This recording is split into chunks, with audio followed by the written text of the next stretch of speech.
विवादित बयान के बाद शेर सिंह राणा ने सुमन को बड़ी चेतावनी दी।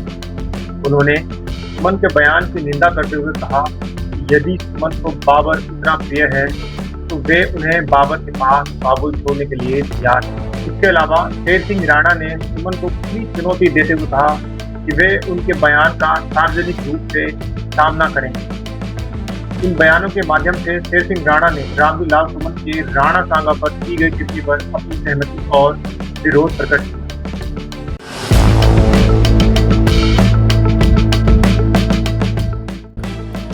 दोस्तों, आप सबको मालूम है कि सन 2004 में तिहाड़ जेल से फरार होकर मैं अफगानिस्तान गया और अपने जो महान सम्राट थे पृथ्वीराज चौहान जी, उनकी मिट्टी वहाँ से लेकर आया था। तो इसी जर्नी के दौरान जो काबुल में जो बाबर की कब्र थी उस पर भी मुझे जाने का मौका मिला था।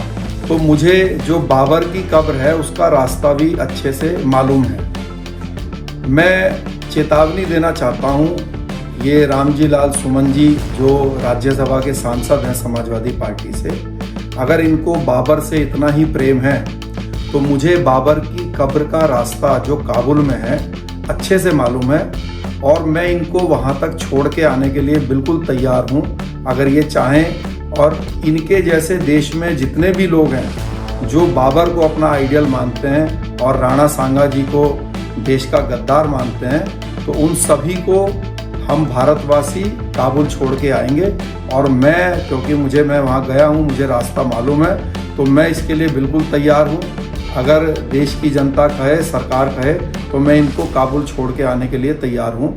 बाबर की कब्र के पास ही इनका भी वहीं मकान बनवा देंगे, जिससे कि इन लोगों को पता चले कि भारत में जो एक गलत शब्दों का उपयोग करते हैं इनकी हालत वहाँ पे क्या होगी। बहुत बहुत धन्यवाद। हम हैं राष्ट्रवादी।